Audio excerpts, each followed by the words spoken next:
Welcome back to another episode of Dentside Depot. Today we're going to be upgrading our Dana 60 front kingpin axle for our Cummins project. So let's get into it and see what we're going to do.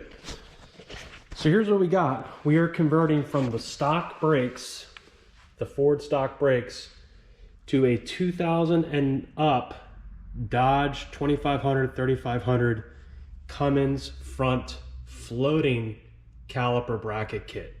There are multiple modifications you need to make to get this kit to work. There's also some things you need to buy. So let's start with the most basic. You're gonna need to buy an aftermarket caliper mounting bracket. This is from Torq Motorsports. That is piece number one. Number two, you're gonna have to get the caliper for a Dodge 2500 truck. I got mine from AutoZone. You're gonna have to get the bolts.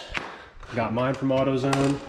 Rotor, I went with the bacon strip rotors that I really like, and you can see how much bigger they are compared to a factory rotor. And then you're going to have to do some machine work. And I'd like to thank my friends over at EF Precision for helping me with this. The factory hubs are going to need a 1/4 inch taken off in total around the outside, and that is so the rotor can slip on. One of the advantages of this rotor, this upgrade, is that the rotor will actually slip onto the hub, so you can do easy brake changeouts once you're done doing this conversion. So that's an 1/8 inch total, or an 1/8 inch on one side, then in total it's a 1/4 inch. You are also going to need to modify the knurl for your hub so you can fit in new brake studs, or wheel studs I should say, and I went with Doorman 382 ABN is what they are, and I upgraded to 9/16 at the same time. Other things you're going to need to do: if you have a 78, 79 truck like our project is here, you are going to have to modify the caliper bracket itself from Torq Motorsports. What they recommend is to modify the knuckle and or the bracket. I did both. You can see this is what it looks like when they send it to you. I actually modified the gusset a little bit on this side. I added some more welds to strengthen it up, and then I just hit it with some Rust-Oleum paint. I need to get it in a couple more spots as well. You are also going to need to most likely modify your knuckle, especially if you are running a 78, 79 casting, which I am here. And you can see I did not take off that much. It's actually very minimal. I went with a little bit of both. A little bit of bracket modification and a little bit of knuckle modification. You could go more one way or the other. This is just simply what I did, and it looks like it's a lot, but it really wasn't. It's probably a little indentation of a 1/4 inch right there, and probably somewhere between 1/8 and a 1/4 removal of material right here, but really not that much overall. So this axle is now ready to go back together. I have not put this brake kit on yet. Obviously I've done the machining work at this point. My first time doing this kit. Definitely made some mistakes, some things I would do different in the future, but hopefully this video will help you out with installing your kit. So let's see how it goes here. And I have done some dry fitting, but I have not completely put this together yet at this point.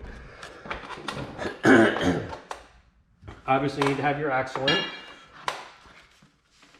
So the first piece is going to be the caliper bracket, and there is a left and a right, so make sure that you are putting the correct side on.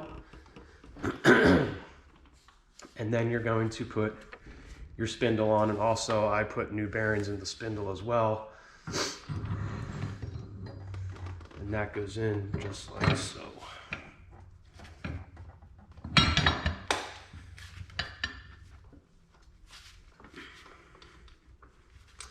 Okay, so what I'm going to do next is I have new hardware for the spindle. I'm going to get the spindle bolted down, and then we'll come back and get the hub on. Okay, I have that torqued down, and you can see the spacing between it is very, very close. All around,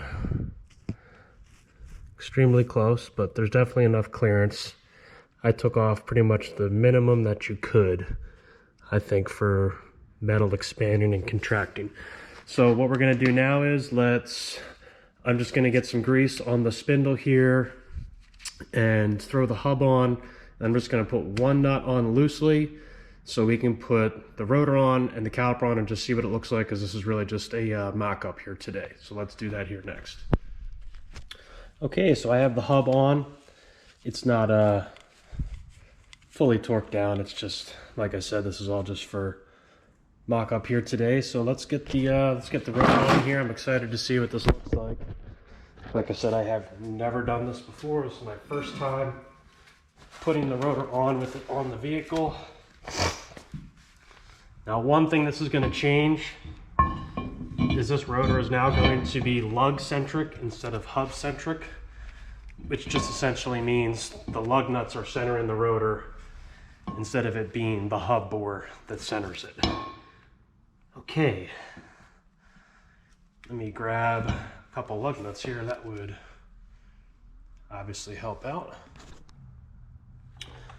Okay, rotor is on with a couple lug nuts, and wow, that is a big rotor. Very cool. Okay, so now let's get the caliper on for the first time. And don't forget when you're doing this that you need to order caliper bolts too, because the rotors and everything does not come with them. You got to get them separate. I'll put all the part numbers for everything in the description. I'm not putting pads on right now, obviously, because this is just mock up here at the moment, just to make sure this thing actually fits right. Which it seems to be.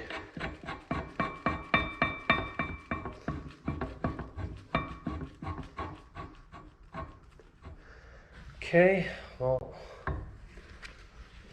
I don't know if these bolts are going to work right. I think that's going to be the one thing that I run into an issue with here.